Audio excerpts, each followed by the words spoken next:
हाँ।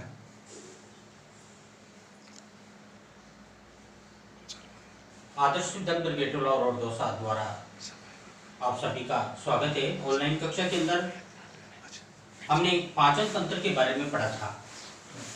अब आज थोड़ा सा मैंने बताया था पाचन तंत्र में, आज हम आगे चलते हैं। एक तो मेरे ध्यान करने की बात है कि आप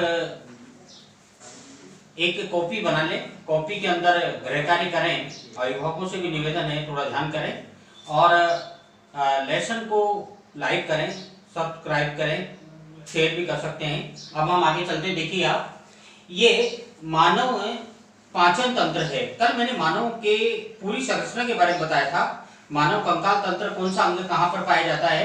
ये हमारे मुंह से लेकर के और नीचे गुदा तक, ये गुदा तक का ये पाचन तंत्र होता है। इस पाचन तंत्र के अंदर हम यहाँ से चालू करते हैं मुंह से। ये मुंह में जब हम भोजन करते हैं तो भोजन दांतों के द्वारा चबा करके भोजन लसलसा बनता है, उसकी लुगदी बन जाती है। और भोजन जब लसलसा बनता है यानी इसके अंदर लार मिल जाती है। इसके अंदर जो लार ग्रंथि होती है, ये लार ग्रंथि होती है, ये भोजन को लसलसा बनाने का काम करती है। और इस लार के अंदर एंजाइम पाया जाता है, एमाइलेज, टाल्विन भी कहते हैं। तो ये एमाइलेज एंजाइम जो होता है, ये भोजन में मुख के अंदर ये स्टार्च का पाचन करता है। ये स्टार्च का पाचन करता है और इसमें लाइसोजाइम जो एंजाइम होते हैं, ये जो कीटाणु आ जाते हैं भोजन के साथ में, उन कीटाणुओं को नष्ट करने का काम ये लाइसोजाइम एंजाइम, ये कीटाणु नाशक होता है। ये लार ग्रंथि है। ये फिर आगे हम चलते हैं, ये ग्रसिका है, ये ग्रासनाल, आगे ग्रासनाल, ग्रसिका। ये ग्रसिका भोजन को आगे बढ़ाने का काम करती है, यानी जो क्रमाकुंचन गति होती है। जैसे भोजन लसलसा बन गया, अब कैसे बन जाता है, जैसे हम सूजी का हलवा बनाते हैं और मुंह में डालते ही गले में कब निकल गया पता ही नहीं चलता है। ऐसी स्थिति हमारी भोजन की हो जाती है। दांतों के द्वारा बिल्कुल टुकड़ा होकर के और दाढ़ों के द्वारा पीस करके बिल्कुल बारीक बना लिया जाता है और लार उसमें मिल जाती है, लसलसा होकर के ग्रसिका में आ जाता है और ये क्रमाकुंचन गति द्वारा ये आगे बढ़ता है और आगे बढ़ने का ये काम करता है। आगे हम चलते हैं, भोजन आमाशय के अंदर आता है। भोजन आमाशय में आता है। आमाशय जो होती है, ये आमाशय एक अंगूठे नुमा, ये अंगूठे नुमा संरचना पाई जाती है। इस प्रकार की संरचना होती है, मोटी होती है थोड़ी सी, लेकिन इस प्रकार की संरचना पाई जाती है। आप देख रहे हैं आमाशय मतलब अंगूठे के समान संरचना है। इसके अंदर भोजन जो आता है ऐसे कैसे लसलसा भोजन लुगदी के रूप में ये इसके अंदर ये आ जाता है आमाशय के अंदर। अब इसके अंदर जो जठर ग्रंथि होती हैं, ये जठर रस का स्राव करती हैं। इसमें HCl पाया जाता है, हाइड्रोक्लोरिक अम्ल पाया जाता है। ये भोजन को अम्लीय माध्यम प्रदान करता है। यहाँ आता है तो भोजन को अम्लीय माध्यम ये प्रदान करने का काम करता है। इसके अंदर एक एंजाइम पाया जाता है जो पेप्सिन नामक एंजाइम, ये किसका पाचन करता है, पेप्सिन नामक एंजाइम प्रोटीन का पाचन करने का काम करता है। तो इसके अंदर आमाशय के अंदर किसका पाचन हुआ, प्रोटीन का पाचन हुआ। और भोजन का माध्यम कौन सा हुआ, भोजन का माध्यम अम्लीय हुआ।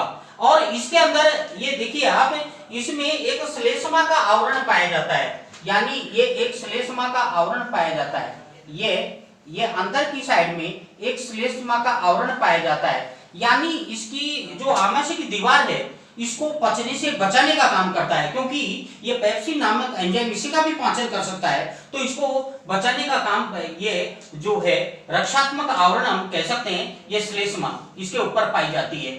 फिर इसके बाद ये भोजन है यहाँ से आमाशय से अम्लीय माध्यम में होता है और ये यकृत में जाता है।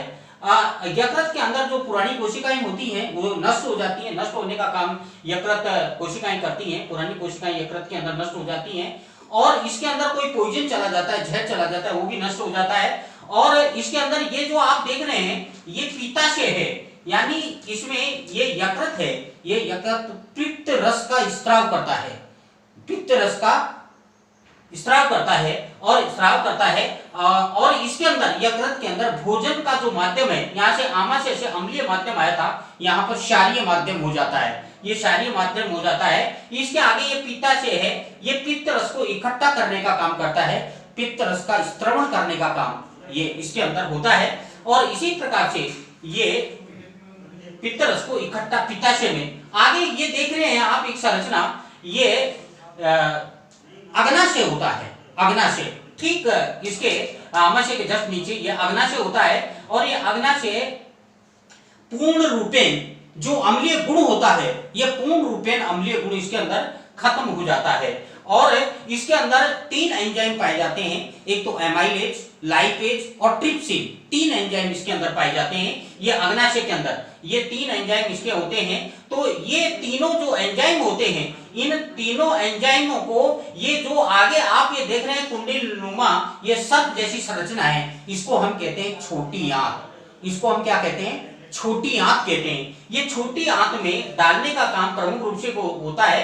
इसके अंदर क्या है कि एक एमाइलेज एंजाइम होता है, ये शर्करा का पाचन करता है। और इसी प्रकार से लाइपेज एंजाइम जो होता है ये वसा का पाचन करता है। और ट्रिप्सिन जो एंजाइम होता है ये प्रोटीन का पाचन करता है।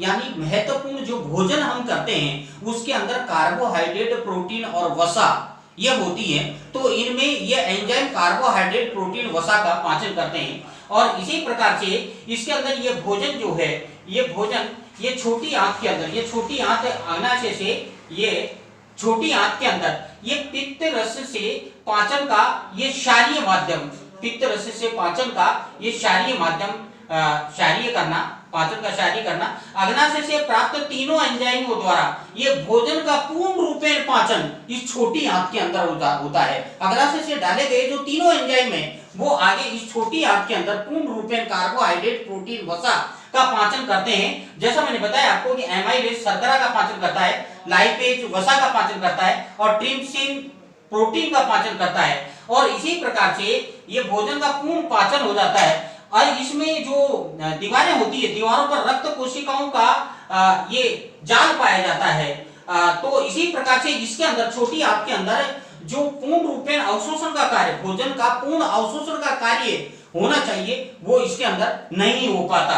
तो इसी प्रकार से ये छोटी आंत, अब आगे आप देख रहे हैं ये जो आपको दिखाई दे रहा है ये बड़ी आंत है, ये बड़ी आंत है। ये इसके अंदर क्या होता है, इसमें सबसे महत्वपूर्ण बात ये है कि इसमें जल और खनिज लवणों का अवशोषण का कार्य बड़ी आंत के अंदर होता है। और इसी प्रकार इसमें आयनों का अवशोषण भी इसी बड़ी आंत के अंदर होता है। विटामिन का अवशोषण भी ये बड़ी आंत के अंदर ही होता है। और इसी प्रकार से ये आप ये देख रहे हैं इधर ये गोल फूली हुई नीचे की तरफ संरचना होती है, ये इसको हम कहते हैं मलाशय, मलाशय होते हैं। ये अपने मानव शरीर का ही है। ये मानव शरीर में पाचन कैसे होता है उसी पर मैं आपको ये बता रहा हूं।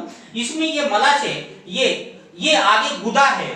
इसमें मलाशय में ये पाचन के द्वारा जो लाभदायक पदार्थ होते हैं उनका अवशोषण कर लिया जाता है। और इसी प्रकार से जो मल के रूप में पदार्थ बच जाते हैं ये मल के रूप में इस धीरे धीरे आकर के और मलाशय के अंदर एकत्रित हो जाते हैं। मलाशय एक थैलीनुमा संरचना होती है। और इसी प्रकार से इसमें जैसे ही मल ज्यादा आ जाता है तो इसकी भित्ति जो होती है इन भित्ति पर दबाव डाला जाता है। और इसी प्रकार एक छोटा क्षेत्र होता है जिसे अवस्कार द्वार कहते हैं, सामान्य भाषा के अंदर जिसको हम गुदा कहते हैं। इस गुदा के द्वारा एकदम ये मल को बाहर निकाल दिया जाता है जिससे कि ये मलाशय बिल्कुल एकदम खाली हो जाता है।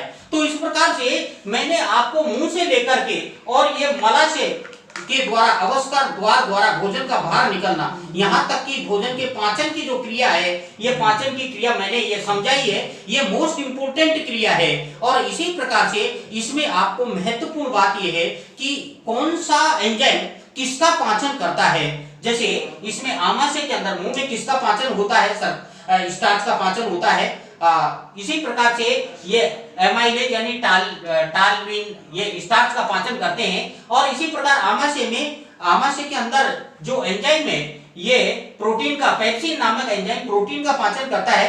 अग्नाशय के अंदर 3 प्रकार के एंजाइम का निर्माण होता है, एमाइलेज, लाइपेज और ट्रिप्सिन। और इसी प्रकार से ये पाचन करते हैं। आगे छोटी आंत में इनको धकेल दिया जाता है। छोटी आंत के अंदर पूर्ण रूपेण इनका पाचन होता है। अवशोषण छोटी आंत में नहीं हो पाता।